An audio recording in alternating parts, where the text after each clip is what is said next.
আমার পাকিস্তানি বান্ধবী তো আজকে আমার হাতের এই রান্না খেয়ে আমার প্রশংসায় পঞ্চমুখ। আমি কি আর বলবো। সব সময় ওর মুখে শুনি শুধুমাত্র বিরিয়ানি, বিরিয়ানি আর বিরিয়ানি। পাকিস্তানিরা এমনিও হচ্ছে ভালো বিরিয়ানি রান্না করে আর ওরা খেতেও বেশ পছন্দ করে। ওদের মেন খাবারই মনে হয় বিরিয়ানি, পরোটা এগুলো।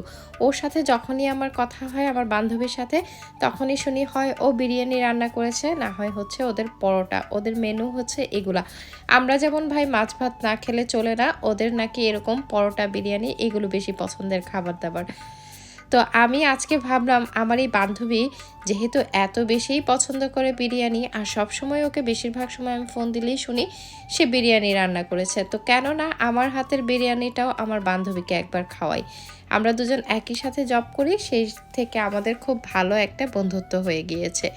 আমাদের দুজনের গল্প হলেই হচ্ছে রান্নাবান্না নিয়ে গল্প হয়। ও কি রান্না করেছে, আমি কি রান্না করেছি, এই রান্নাটা এভাবে করলে কেমন হয়। আমি কিন্তু ওর কাছ থেকে শুনে শুনে অনেক পাকিস্তানি রান্নাও শিখে গিয়েছি, সেগুলো হয়তোবা আপনাদের সাথে আস্তে আস্তে শেয়ার করব। আজকে তাই আমি আমার মতো করে একটা বিরিয়ানি রান্না করতেছি, যেটা কিনা আমার পাকিস্তানি বান্ধবীর খেয়ে ভালো লেগেছে। তো আমি তো প্রথমে জানতাম না যে আমার হাতের এই বিরিয়ানি ওর ভালো লাগবে কি লাগবে না। আমি আমার বেস্টটাই ট্রাই করেছি, খুবই অল্পভাবে মানে অল্প উপকরণে ভালোভাবে রান্না করার। ভাবলাম আপনাদের সাথেও শেয়ার করে ফেলি।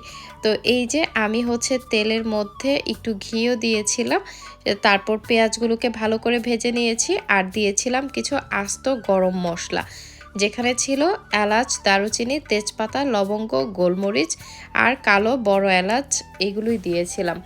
আমার পাকিস্তানি বান্ধবী এত মজার মজার বিরিয়ানি রান্না করে, ওর হাতের বিরিয়ানিও যদি আমি আগে খেয়েছি, ওদের হাতের বিরিয়ানিও আমার কাছে ভালো লাগে। ওদের টেস্টটাও হচ্ছে একটু অন্যরকম, তবে খেতে কিন্তু মন্দ না।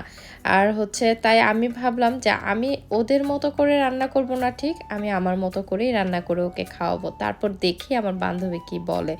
তো আজকে আমি ল্যামের মাংস দিয়ে বিরিয়ানিটা রান্না করতেছি, কারণ ওর কাছ থেকে আমি জেনেছিলাম ওর নাকি অনেক পছন্দ ল্যামের মাংস, যে কারণে আমি হচ্ছে ল্যাম দিয়ে আজকের বিরিয়ানিটা রান্না করতেছি। তো এখানে আমি হচ্ছে 1.5 কেজি পরিমাণে ল্যামের মাংস নিয়েছি, যেটা কিনা হচ্ছে হাড়, চর্বি, মাংস সব কিছু মিক্স করাই ছিল। তো আমি হচ্ছে পেঁয়াজটা খুব ভালো করে ভাজার পর ল্যামের মাংসটা দিয়ে দিয়েছিলাম। আর এরপর হচ্ছে এখানে আমি আদা রসুনের কিউব দিয়েছি, এটা ফ্রোজেন ছিল, ফ্রোজেন কিউবটাই আমি দিয়ে দিয়েছি। আচ্ছা, অনেকেই হয়তোবা বলে থাকবেন যে ল্যামের মাংস দিয়ে মানে খেতে পারেন না বিরিয়ানি, বা এমনি ল্যামের মাংস খেলে অনেক গন্ধ লাগে। তাদেরকে বলছি আপনারা হচ্ছে আধা ঘন্টা সময় রান্নার আগে গরম পানি আর লবণ দিয়ে মাংসটাকে ভিজিয়ে রাখার চেষ্টা করবেন, মিনিমাম আধা ঘন্টা, যদি পারেন এর থেকে বেশি। আর এই যে আমি আমার বিরিয়ানিতে কিন্তু আমার মতো করে মশলাও দিয়েছি, সেই সাথে রাঁধুনির যে বিরিয়ানির মশলাটা আছে সেখান থেকেও আমি কিছুটা মশলা ব্যবহার করেছি। তো এই মশলাগুলোই আমি দিয়েছি। আর আমি গরম মশলা মানে গুঁড়া মশলা যেগুলো ব্যবহার করেছি, সেটা হচ্ছে মরিচের গুঁড়ো, ধনিয়ার গুঁড়ো, জিরার গুঁড়ো। আমি হলুদের গুঁড়ো কখনোই বিরিয়ানিতে ব্যবহার করি না, কোনো বিরিয়ানিতেই না। তো এগুলো দিয়েছিলাম আর ওই যে প্যাকেটজাত মশলাটা দিয়ে এবার হচ্ছে মাংসের সাথে খুব ভালো করে কষিয়ে নিচ্ছি। আর আমি কিন্তু এখানে কোনো রকমের কোনো পানি ব্যবহার করব না, কারণ পানি ব্যবহার করলে আমার কাছে মনে হয় যে এই মাংসের টেস্টটা একটু পানসে পানসে হয়ে যায়, যে কারণে পানির পরিবর্তে আমি অন্য কিছু একটা ব্যবহার করব। সেটা কি ব্যবহার করব সেটা আপনাদের সাথেও দেখাচ্ছি। তো আমি এই যে মশলাগুলোকে খুব ভালো করে কষিয়ে নিচ্ছিলাম, আর মাংস থেকেও কিন্তু কিছুটা পানি উঠছিল। তো মাংসর পানিটা দিয়ে রান্না করব, এক্সট্রা পানি দিতে গেলে আর ভালো হবে না। এখন আমি কিছুটা সময়ের জন্য ঢেকে দিয়েছিলাম, এই যে দেখেন অনেকটাই কিন্তু পানি পানি ছেড়েছে। আর আমি বারবারই নেড়ে নেড়ে দিচ্ছিলাম এটাকে, যাতে করে নিচে লেগে না যায় আবার পানি শুকিয়ে। আর এই পর্যায়ে আমি একটু দুধ ব্যবহার করেছি 1/2 কাপ পরিমাণে। আপনারা কিন্তু চাইলে এখানে টক দই দিতে পারেন। আমিও সাধারণত আমার ঘরে টক দই থাকলে টক দইটাই ব্যবহার করি, তবে আজকে ঘরে টক দই ছিল না বলে দুধ ব্যবহার করি আর লেবুর রস ব্যবহার করি। প্রায় সময়ই হয় ঘরে কিন্তু হুটহাট বিরিয়ানি রান্নার সময় টক দইটা থাকে না, তাহলে কোনো সমস্যাই নাই। যদি না থাকে আপনারা কিন্তু এই যে এরকম একটু দুধ আর হচ্ছে লেবুর রস দিয়ে দিতে পারেন, এতে করে টক দইয়ের যে কাজটা সেটা হয়ে যাবে।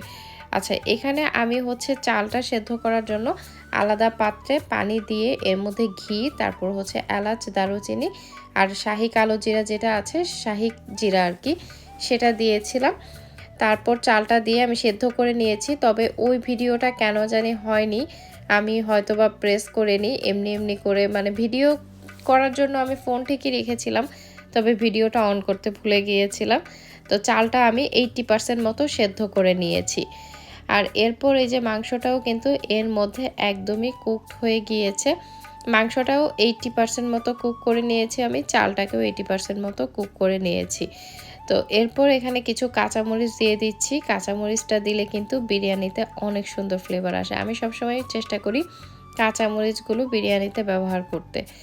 এরপর দেখেন আমি আরও একটু সময় ঢেকে দিয়েছিলাম আর ওইদিকে কিন্তু চালটাও ফুটে গিয়েছে। তো সেই ফুটে ওঠা যে চালটা আমি সেটাকে একটা স্ট্রেনারে নিয়ে নিয়েছিলাম। এখন এর উপর চালটা আমি খুব ভালো করে বিছিয়ে দিচ্ছি। আজকের এই বিরিয়ানিটা রান্নার জন্য আমি এখানে বাসমতি চালটা ব্যবহার করেছি। আপনারা চাইলে কিন্তু আমাদের যে চিনি গুঁড়া পোলাওয়ের চালটা আছে সেটাও ব্যবহার করতে পারেন। আর বাসমতি দিয়ে করলেও তো এভাবে করে করতে পারেন। আমি যদি এখানে চিনি গুঁড়া চালটা ব্যবহার করতাম তাহলে দেখা যেত যে আর এভাবে করে এতটা সেদ্ধ করে নিতাম না, আরও অনেক অল্প সেদ্ধ করলেই হয়ে যেত। যেহেতু এটা বাসমতি চাল আর এটা সিদ্ধ বাসমতিটা ছিল, মানে গোল্ডেন সিলা বাসমতি যেটা বলে, সেই বাসমতিটা হলে কিন্তু একটু মোটামুটি বেশি সেদ্ধ করে নিতে হয়। যেমন আমি এটাকে 80% মতো সেদ্ধ করে নিয়েছি। এরপর কিন্তু সেই সেদ্ধ করা চালের সাথে মাংসগুলোকে খুব ভালো করে মিক্স করে আমি এটাকে এখন দমে দিব কিছুটা সময়ের জন্য। আমরা যেমন কাচ্চি বা পাক্কিতে কি করি, মাংসটা নিচে থাকে, উপরে চালের 2টা লেয়ার করে দিয়ে সব কিছু দিয়ে তারপর দমে দিই।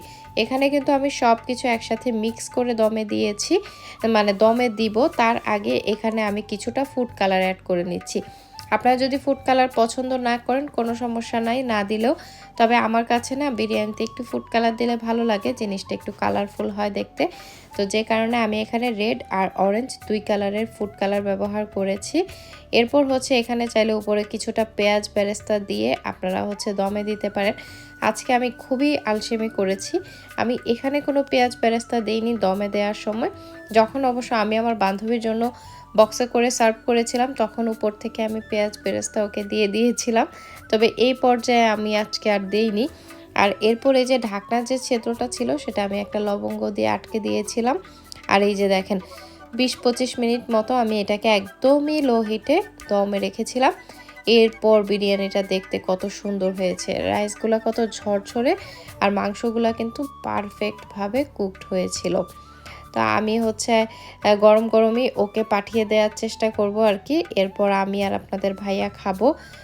তো এই যে বিরিয়ানিটা হয়ে গেল আর ওকে পাঠিয়ে দেওয়ার পর আমরা দুজন খেতে বসছিলাম। এই আমার অংশটা। মাংসগুলা যে এত বেশি মানে সফট আর জুসি ছিল ভেতরটায়। আর আমার কিন্তু বিরিয়ানির সাথে পেঁয়াজ না হলে চলেই না।